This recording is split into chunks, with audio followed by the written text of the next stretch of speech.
One topic of these days is the water-related climate change adaptation, and we are here to focus on the North-South or South-North dialogue.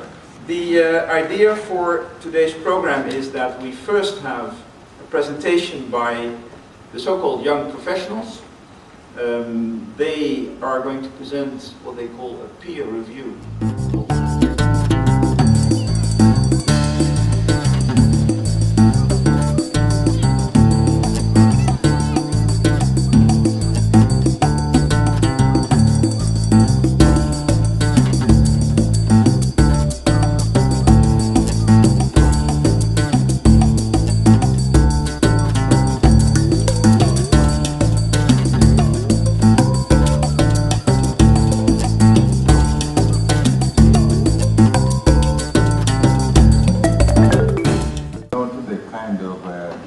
traditional capacity which has been seen within the negotiation text, although there is need for that.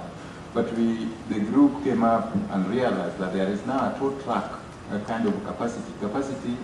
There is institutional capacity that need to carry on this new thinking of adaptation and adaptive methods based on this climate model information that is going to be used as a tool to bring this to the table. Secondly, definitely it has been realized that this is an issue that cannot be carried out by researchers alone. We need the business community that are driving the process. The business community, although in the North, they have been very key in participating in negotiations, but in the South, the business companies have not been involved into it. So if you show the model of the politics, the private sector, and the communities, there is significant need to expand this knowledge, both in the South for most stakeholders that have not been. Secondly, there are several technologies that have already been developed that are adaptive technology. For example, the technology of making green charcoal as a replacement for the destruction of the forest. Those are technologies that are already here, or somewhere there. But the local communities that are supposed to internalize them and use them are not aware of them. They have not been taken to a level where they can maintain, process, and do business in that. Those are what we are talking about, not the high-tech science rocket negotiation technologies in the international arena.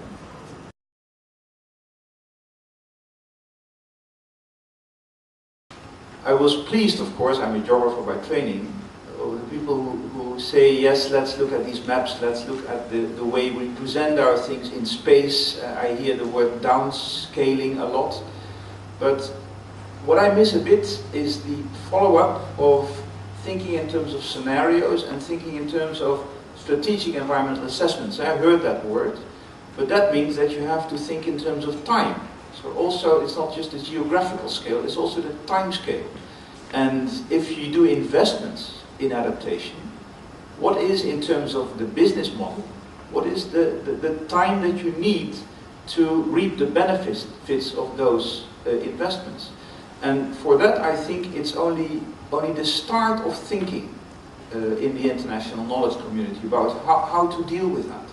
And also how to behave as funding agencies in terms of where do you put subsidies and where do you ask the market to come in. So at what point in time do you shift from a strategy in which basically the government is responsible for putting things on the agenda, and then when should the market take over? What is the responsibility of these public-private partnerships in this, and there are many, in the development of also a changing time perspective on how to do things. That's my first point. Then, of course, it's nice to say supply and demand, and then, of course, I heard a few things about the relevance of Dutch knowledge. And of course, I heard that you've been visiting Rotterdam and the nice things we have in our country. But if I talk about the relevance of Dutch knowledge, so the question, what can the Netherlands provide?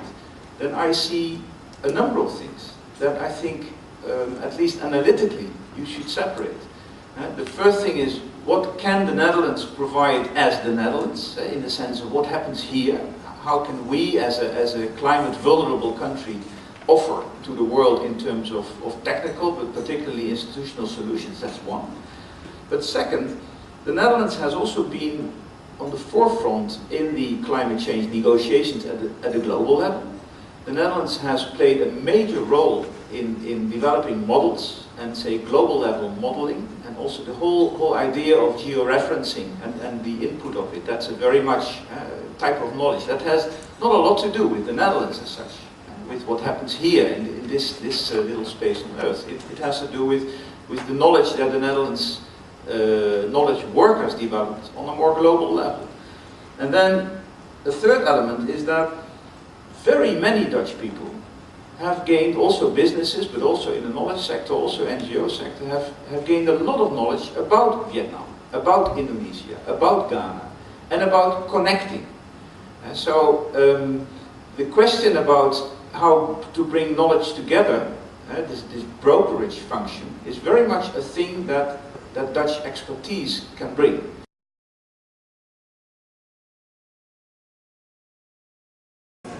Well, because the Netherlands is not only close to the sea, because I think the biggest part of the population is close to the sea, but what perhaps the Netherlands gives a little bit more of knowledge than others is that, let's say, 23% of our country is below sea level. So we see water as our friend and our enemy. So part of our land is too low, we have to defend it against the sea. We are attacked in the back by the big rivers coming and the melting water, and the rainfall, of course. It's quite a wet country here. Nevertheless, we have a fertile soil, so we love wells. So that's the combination. It's for transport very good. So that's, I think, the expertise here is we see it as an economic plus, something positive. Well, I would like to say, first of all, the Netherlands has to offer is this experience, learning how to live in a delta like the Netherlands is, living with the water, making a safe country, even though it's below sea level. So we're very good water managers and we know how to protect ourselves against floods. At the same time, we've been an agricultural society, it's one of the biggest agricultural producers in the world, well known for its cheese and its tomatoes and everything. We also know very well the relationship between water management and agriculture, and in particular food production. A very important relation in this world now where food production is going to be an increasing problem in the world. And thirdly, we're an urbanizing delta. We're a very small country with a very high population density and 16 million people living in a very small country now. We also know how to deal with this urbanizing delta, where more and more people have to live in a very little space, still being threatened by the impacts of climate change. And this combination of these three elements, I think, makes this an almost perfect showcase for many urban deltas in the world.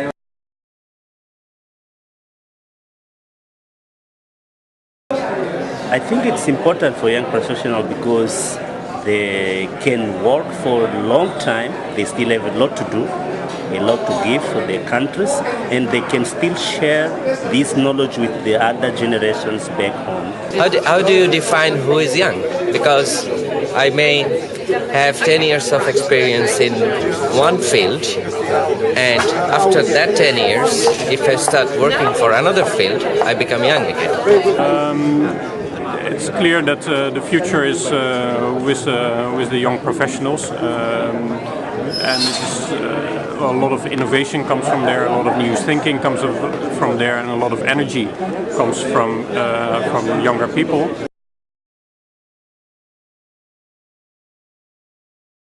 Yeah, so it's of course the linkage between research policy and making them into practices here. We have seen examples that can we bring back to our home country. One of these is the small-scale measures, because sometimes they call it local knowledge. It is there, but sometimes we need to integrate it, upscale this knowledge to the top.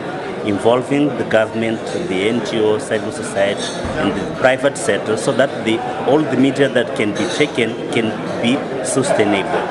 Well, certainly the most important outcome of this workshop, I think, is the networking that has been taking place. I think what I gather from the feedback is that people have established close interactions with each other. They appreciate each other. So that is linkages which builds across countries and even across continents.